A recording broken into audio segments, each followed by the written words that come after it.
Welcome to part 2 of this creation of a LoRa weight using Koya SS GUI. So in the first part, we went and we collected a whole bunch of image from the internet and we sort of cropped them, enhanced them from a resolution perspective to augment the resolution, and then we captioned each of the image such that we have a proper description that's going to be important for the training of the LoRa. So now we're at the stage where we can go and actually configure the actual LoRa parameters and for the training and start the training so we can actually get our model. So how do you go about training a LoRa? Well, within the GUI, there's a couple of tabs. There's Dream Boot LoRa, Dream Boot Textual Inversion, Fine Tuning, and Utilities. Like we've been in the Utilities sections where we actually did the blip captioning for our image. There's a whole bunch of other like WD14 captioning, basic captioning. There's a whole bunch of things you can do through the GUI as well, but it's a focused tutorial on how to do Dream Boot LoRa, so we're going to stick with what we need to use. But you're welcome to explore the other tabs and what else, right? So let's go to the Dream Boot LoRa. Now this is where we're going to start to configure how we're going to actually do our LoRa training. So first thing first, we need to specify what model we're going to leverage as the base. So there's a couple of things you can do. You can either use a custom model where you can pick the actual model file or diffuser folder that contains the model, if that's what you have. In our case, we're going to stick to the basics. We're going to go with a Stable Diffusion version 1.5, which is going to be a diffuser-based model that is going to be used. And obviously, this is not a V2 model, and it's not a V parameterization model, because this is only available when you're doing a V2 Stable Diffusion model. So if we had selected, for example, just to show you, a Stable Diffusion 2.1 base, now this is a V2 model, and it's got like this stability AI. Now, if we were to pick a Stable Diffusion 2.1, which is a V parameterization model, then in this case, automatically it's getting tagged. But in our case, we want to stick with the basic Stable Diffusion V1.5. So we're going to go with that. Now, we're going to save the resulting LoRa as a safe tensors file format. So that's here. You could select other file formats if you wanted, like a diffuser model, a diffuser with safe tensors files inside. But we're going to stick with safe tensors. Now, in the next tab, we're going to have to specify folders where we are going to keep our information. Now, if you go here in our original directory here, we have the Jennifer Aniston folder we created with the LoRa subfolder and the image subfolder. Now, you don't want, and this is tricky, you don't want to select the 100 Jennifer Aniston folder. Koya is a little bit, because you could have a whole bunch of different models that you would train at the same time. So you could have like a second model for, I don't know, Phil Collins or something else inside here. But in our case, we're going to train with a single model, which is the Jennifer Aniston. So I'm just going to go and copy this path, like the folder that stops at the /img. So I'm going to copy that, and now I'm going to go and paste this into the image folder location. So this will go and read the content of the subfolder inside, which is 100 Jennifer Aniston, and this is going to tell Koya SS that we want to do 100 repeats of every image during the training. So it's going to look at every image 100 times. So that's about 1,600 steps that we're going to go through for the learning process of the LoRa. So regularization image, we don't need that for LoRa, but it's there. You could use it. It's got some interesting effect, but I don't personally use regularization image when I do a LoRa. Output folder, where do we want to output the actual resulting image.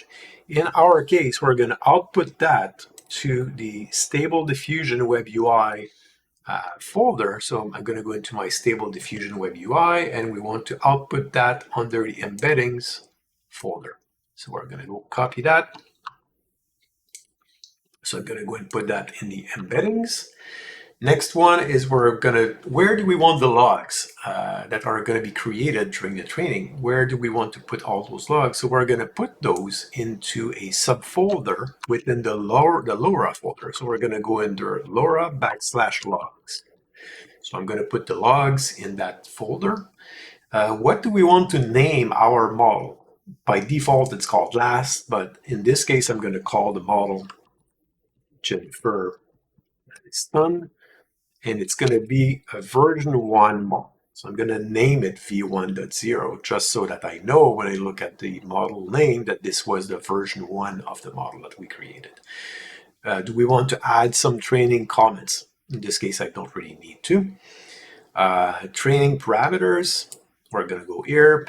Now, this is where the interesting stuff starts. So here, it's if we want to start training from an existing LoRA, you could go and select an existing file so that you could keep training on it. But in my case, I don't have any existing LoRA file to start from because we're going to create a brand new one, so I leave it empty. Training batch size. What I find works well is actually to set the training batch size to 2. Number of epoch, I only want to do 1. I want to save at every epoch, obviously. Now the caption extension, that's important to set. So it's a .txt caption because this is the captioning extension that we have created. When we use the actual utilities, you're going to see here that we used a caption file extension of .txt. So we want to use the same caption extension here in the caption field. Mixed precision, I tend to use FP or BF16 because it gives better precision. It's almost like floating point level, but at half the actual memory footprint. And when I save my model, I save them as well as BF16. Depending on the card that you have, the NVIDIA card, you may or may not be able to use BF16, but for me, since my card support it, it's a better option. How many number of CPU threads per core? Keep it between 1 and 2. It's like my CPU has 2 threads per core, so I'm going to leave it as 2. The seed, random number that you can pick, I leave it to 1, 2, 3, 4, but you can change it. It doesn't matter. It's up to you. But I like keeping it because then for repeatability, if I rebuild the model, then I know it's going to start using the same seed, so I should expect improvements using the same kind of seed that was used in the original one. So I like to keep that as a set point. Learning rate. What is a good learning rate for a LoRa model? Typically, learning rate of 0.0001 is good to, as the base. I like to train my LoRa models at constant levels with no warm-ups. So constant scheduler for learning rate with 0% warm-ups. We want to cache the latence so that it's faster to train. Text encoder learning rate, it's good to keep it to 5e-5 as the actual learning rate. And obviously for the unit learning rate, 1e-3 is not a bad place to start. So literally, I could set that as well to 1e-3, like in theory, because if you set both of those, this value is ignored by the trainer. If you didn't set any of those, then this value would actually be applied to both. So I like to train my text encoder at the lower learning rate, then I'm going to train the unit. Number of network ranks. Push it up to 128, and the network alpha, personally, I find it to be best at 128. So matching the top, so if I did like a 64 rank LoRa, I would keep the network alpha to be 64, but since I'm doing a 128, I'm going to keep it to 128. max resolution here, 512 by 512 again. So it's going to fit all of those different aspect ratio image within the pixel count of 512 times 512. So it's not going to go higher than that. So it's going to keep it confined within that maximum resolution size. Stop training encoder, so we're not going to do that. Enable buckets. This is what gives you the ability to use various aspect ratio image, so you want to leave that ticked. Advanced configuration, we're going to need to go and set a few things. Token padding, we don't change that. Gradient accumulation, we don't use any of that. Prior loss weight, we leave it to 1. We're going to do a 8-bit atoms and use Xformers, the default, so keep that like that. We're not going to do color nor flip augmentation. We're going to use skip clip 2. I find that this provides better results when you do a clip skip of 2. We don't want to use memory efficient attention because my card is big enough to actually run that without any issue. So I'm going to keep that off because this would make training slower, but then it reduced the VRAM usage on your NVIDIA cards. Here, I don't care about saving the training state when I'm done with the training. Here, I could specify if I had a saved training state, I could specify the training state folder to resume training from it. And the maximum number of epoch, I don't really need to change that. I'm going to let the system specify it through the calculation. And the maximum number of workers per data loader, I like to put that to 1. It makes things faster to actually start the training. If you put that to a too high number, then it may actually end up being slower to start training. When you're done with that, what I like to do is I like to go and save my configuration file so that I don't lose the parameters that were used for the training session. So what I tend to do is I go into my LoRA folder. So I'm just going to go and copy this quick start LoRA for Jennifer Aniston. And I'm just going to go add a backslash. I'm going to call that v1.0.json.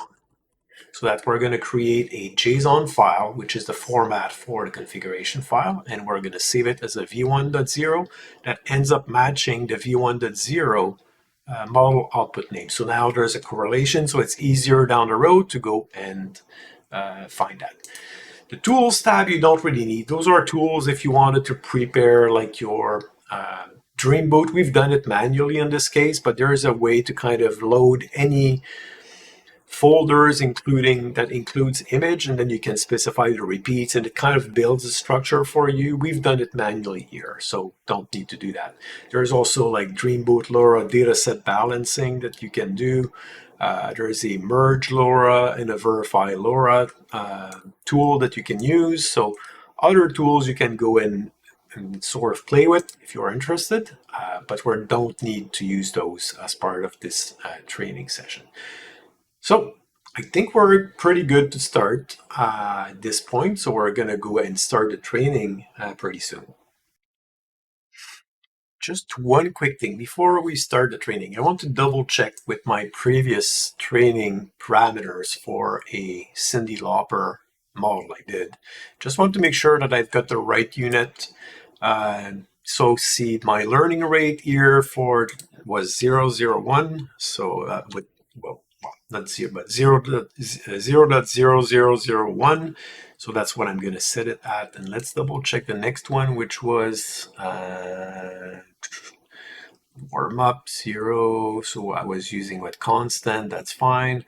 BF16. So I just want to check, okay, the unit learning rate, which was 30 in front of the 1. So let's make sure I've got the exact same configuration here, because I don't want to get with the bad model because I did a wrong config. Everything else should be fine. Okay, the name, everything else is good. So I think we're good to go now. So let's save. So the way you do that, so now once you've got like the config file name, we're going to click on save, and this is going to go and save this within our folder. So if we go and check the folder, Here you're going to see Jennifer Aniston, LoRA, and there should be the v1.0 file. And if we double click on that, this is the actual config that is for the Jennifer Aniston model. And everything, as you can see, batch size, epoch, everything is matching, similar to what was for the Cyndi Lauper type of model. Okay, so now that this is there, we're pretty much ready to start training. And to start the training, it's as easy as clicking on Train Model. And now you're going to see that it starts the training. Now it spits out the whole command that is actually going to be fed to the CLI to actually start the training. So as you can see here, so now you can see it looked at the bucketing and it found that we have 100 repeats of image that are going to be in the 320 by 704 range, 700 in that other resolution. So it kind of buckets all of the different image that are part of the 16s in each of those buckets and kind of apply the repeat counts on those. So we're going to get to a total, if we were to total this up, it should be 1600 total repeats. Now it's kind of going through the process of loading the actual model, and then it's loading the image in the, so it's caching the latents. So it's loading all of the different image and creating latents out of them. And now, just like that, it's already starting to train the model.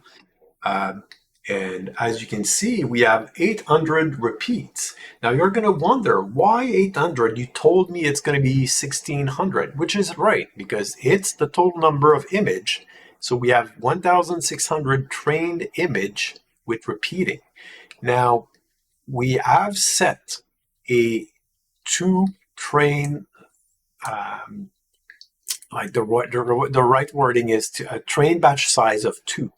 So because we have a batch size of 2, we are essentially training 2 image in parallel within the memory of the GPU. So because of that, we're dividing 1600 by 2, which gives us 800 repeats, but it's still doing the 1600. But because we're doing 2 at a time, it cuts down the number of steps in 2 to go to 800. Now, you're going to ask, why wouldn't I want to go and put like 16 train batch size? I guess if you have enough VRAM, you could do that in your GPU. But the problem is now you're going to have so few steps. Like when you learn, if you look at this loss number here, it's gradually going to go down, right?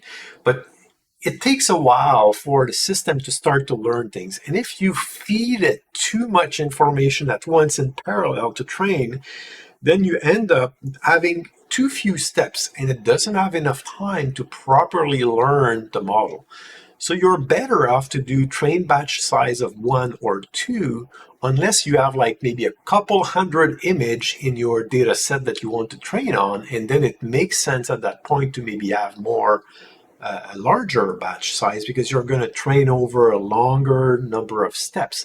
But in our case, because we're only using 16 image, I don't want to train too fast. I want the system to take a while, the training to take a while, such that it gives a chance to learn the model better and to get the loss to be lower over time, such that we start to learn more and more and more about the model. So that's one mistake people make, is they will train with too high a batch size, and it's going to end up limiting the amount of learning you can do on an actual model.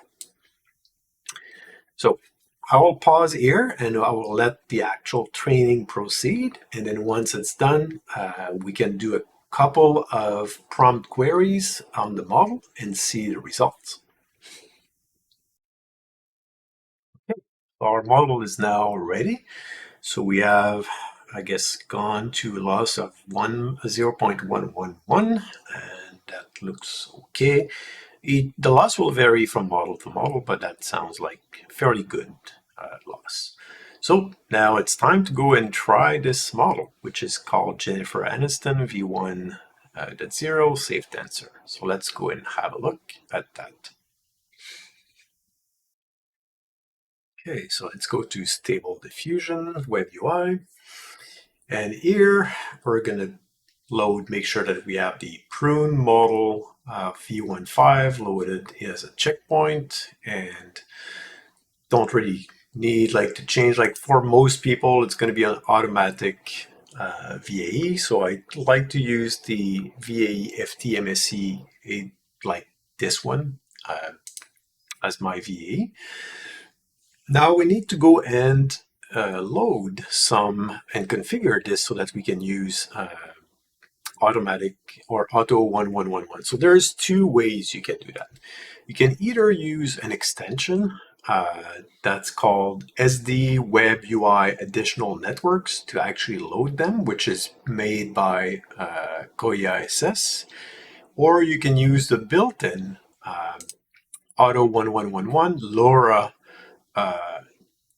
embedding settings. If you click on that little icon here, show extra networks, you're going to see textual inversion, hyper networks, and LoRa. So if I go under LoRa, we're going to see that we have our Jennifer Aniston V1. And by the way, I made a mistake. Like when I configured in here my folders, I used the embeddings destination, which was wrong, right? I should have used the default LoRa folder within, so it should have been this one instead. So if I go here, instead of embeddings, I should have used this under models. I should have used the LoRa folder within the models folder itself for my destination. So what I've done now is I kind of moved the resulting file into that folder so that we have that. So I'm going to save it as the default. So this is where you would put your I guess your file. There's other ways you can also configure, like if you use the extension, for example, here under settings, you're going to find like an additional networks configuration tab where you can specify other location where you might store some of your LoRa's. So that's another way to kind of access that. But by default in Auto 1111, that LoRa folder is where all of the actual LoRa models should be put so that you can make use of them. So we're going to use the Auto 1111 method to actually make use of the LoRa. So first thing, I'll go and try to get one of the existing prompt that I did a while, like when working with LoRa's, so we can reuse that as a template for the prompt that we're going to use to generate the pictures. So I'm going to go under outputs of Stable Diffusion. And here I'm going to go under my image folder and I'm going to find like an image that I've generated in the past that looks good. So let's say that we like the style of this one and we would like to see a picture of Jennifer Aniston in the general style that this picture provides. So we're going to go here and I'm going to go and drag this into this field, and it spits out all of the metadata info that were within this image. And now I can use this icon to kind of push the config where it needs to be in the prompt, the negative prompt field, and everything else gets kind of configured the way it was when I generated this picture. One thing that I will want to make sure I disable is I don't want to enable the actual additional networks because I used that to create the image. I want to show you how to use the Auto 1111 built-in LoRa support so you don't have to install that extra extension to generate your image. So now that we have the right settings in place, just for the fun, I'm going to disable high-res fix because it's going to take a while to generate, but let's generate the kind of picture this would produce on its own without any LoRa. So you can kind of see the style of picture. It's not bad. I mean, it's not a bad picture. It's a default Stable Diffusion 1.5 type image. But if we start to add our LoRa, so I'm going to go into that prompt here and I'm going to expand the additional network and I'm going to click on this Jennifer Aniston V1 model. Now you're going to see that it added this at the end of the prompt. So I want to move this, so Control X, and I want to move it up to the beginning because this is, well, I guess it doesn't matter. In the case of a LoRa, it can be at the end. It doesn't have any, it's not a token. It's just going to be an embedding that's going to be replaced.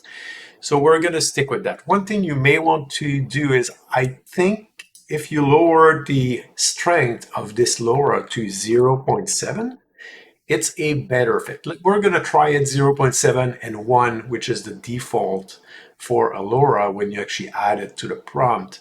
But we're going to go with 0.7 because I know usually this tends to produce better image. And we're going to add some of the words from the caption, which essentially we're going to add Jennifer Aniston to the prompt. And we already have the keyword woman, which is already part of this. We're going to make sure that the prompt kind of makes sense. I think it does. Jennifer has sort of brownish hair, so we should be fine. So attractive young woman, beautiful face, detailed eyes, smoky eye makeup, so wavy hair, that's all right. So I think we're good to give it a test. So let's close that. And we're going to make a batch of 4. So we're going to get 4 image. Instead of just 1, we're going to get 4 image as a render. So let's go and let's see what it gives as a result. So we can already see Jennifer Aniston being part of the render. And wow, that looks pretty solid. If you ask me, I think we have a pretty solid render. And I think those images are turning to be pretty good. So if I click on it, let's look at one in the expanded view. Beautiful. I think this is pretty exactly what we would expect. Eyes might be a little bit bad, but I think it's not bad. I mean, we have a pretty good image. One trick I'm going to give you.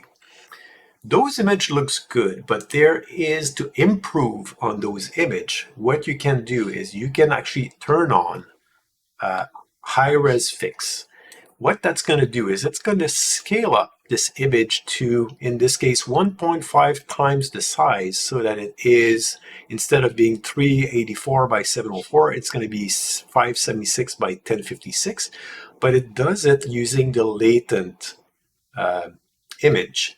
So it scales the latent instead of just doing an upres, which produce much better results. And it produce much more natural looking results when you do that. So let's run it again. It's going to take more time now because we're going to have to upres the actual image. So the first thing it does, it generates the exact same image we had generated in the previous run. But when it gets to 50%, then it's going to start to upscale and create high resolution versions of those images, which will look much better. So now you're going to see that they will become soft because now they have been kind of, it's using the latent version of the final image it did at low resolution to start the process of creating a high res image. What that does is that it ensures consistency. It's not going to create wonky image because it's got too high a resolution. Remember that this model was trained on a 512 by 512 resolution. So if you try to produce images that are well above this resolution, it tends to create monstrous image. But by leveraging this latent upscaling, it will keep the look of the final produced image, and it will know where the head and the shoulders and the legs should be, and then it will just use that to create the render of the final image in a properly coherent manner. So now if we look at those, we can see that now we have finer details. You can already see that the pictures look a lot more defined. You can see the background, the blurriness. It looks awesome. The rocks. It's a perfect image. Let's try another one just for a kick. Let's go and pick another one out of the bunch. Let's go back to a more recent one. For example, I did a couple of share the model for Cyndi Lauper. Let's try I don't know if that's going to work well because that's a pretty crazy image. But let's say if we were to reuse this prompt where we're asking for purple or for pink and red hair, I don't know if that would work on our model. It's interesting to try. Let's go wild and try that. So we're going to apply the same settings I had, but now I'm going to go back and bring back our Jennifer Aniston. Um, and we're going to replace Cyndi Lauper 1980s with Jennifer Aniston 1990s. 1990s. So it's going to tend to give her a clothing of 1990s style, and I guess everything else should be photo attractive. Okay, lips, winged eyeline, tight body, pink hair. So we're asking for pink hair. So let's see what we get. Wearing a jacket. Yeah, let's give it a try. Curious to see what that's going to give us. It should, in theory, be pretty good. That LoRA is complying quite well to the prompt that you are giving it. Like she's got the jacket, she's got like the pink hair. You can really see that it's her and the upres.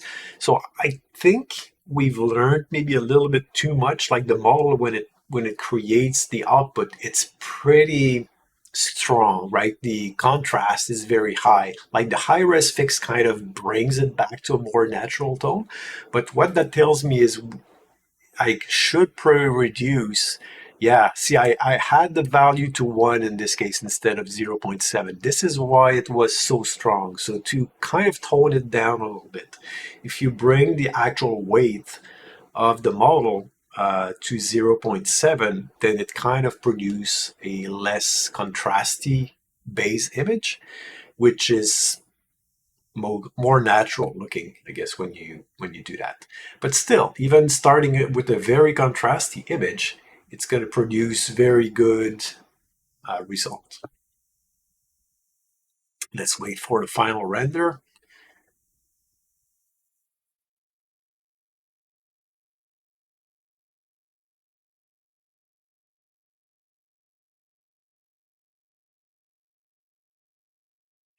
There you have it. So now we have a Jennifer Aniston image. Very good. I mean, those are not picked. Like they are literally like out of stable diffusion. No pickiness like that. The picture produced through this model are mostly 100% good and usable. Very little needs to be done to retouch them. Even the clothing is kind of in the 1990s style. Like this one is kind of a little bit bad, I guess. Dark eyes because we had a very contrasty start. But just to show you the difference, I'm not going to do the up res, but if I go and lower this to let's say 0.5, even much lower than 0.7, and regenerate the image, they will not get as contrasty because now we're applying less weight. Now it's quite possible that the feature of the face will be less like Jennifer Aniston because we have less weight, but given the strong model presence that we had to start, I think it will be fine and giving her a fairly well-defined face. And there you go. So we have a much less contrasty base image. So you can play with those values to your taste and kind of change the overall look and feel of the image. Instead of pink hair, we could just take that out. For example, just for fun, let's take out the specification for the hair color, and now it should generate with her natural hair color.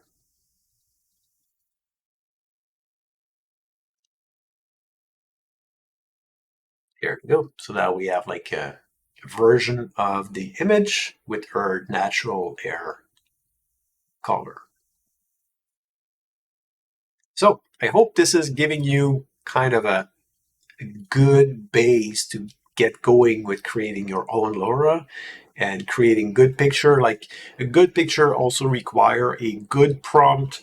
One thing I've found too you can use, and maybe I'm going to show you this trick here, is I'm kind of using ChatGPT to help with some of those prompt creations. Um, going to show you what it looks like if I go and open up my chat GPT. Your session has expired.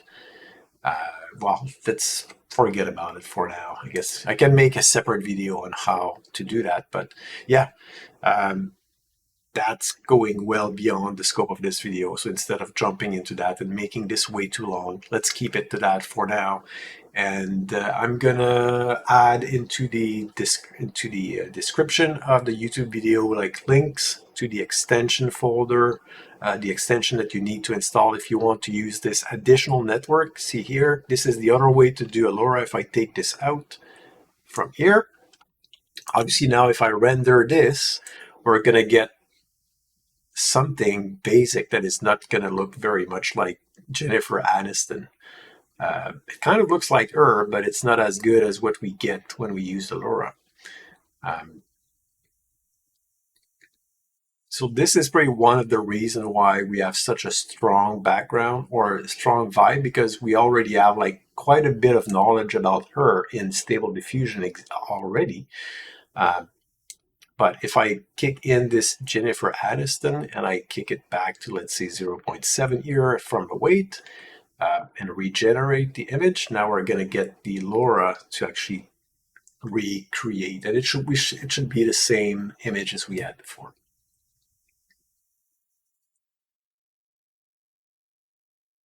And that's how you can use this additional network, which might be more convenient because it gives you the ability to stack also a bunch of LoRa's on top of each other's with different weights. So you can end up with, I guess, mixes of LoRa's when you create your image.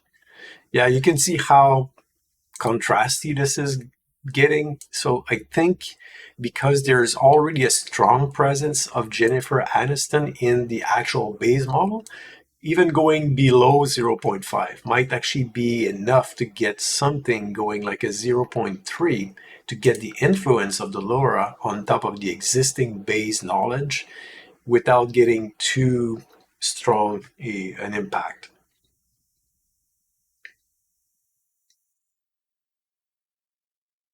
So this one should produce much less contrasty results, which would be easier to kind of upscale and upres. But overall, that's how it works. Obviously, if your subject is not in Stable Diffusion already, you're going to need a much higher weight over the existing models to actually get that model. Like I could show you, for example, the other model I create. Let me go and bring a copy of that into where it needs to be. Let me go and copy. Go here, LoRa. So let me bring Cyndi Lauper, for example, which is the other one I did. Copy this, and now let's bring it into my Stable Diffusion here. And now if I refresh this here, if I hit refresh, we should start to see Cyndi Lauper 80s. So if we were to disable this model, and if I was to kind of use the Cyndi Lauper 1980s,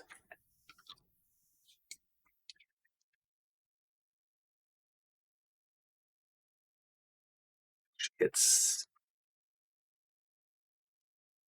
Cyndi Lauper like that.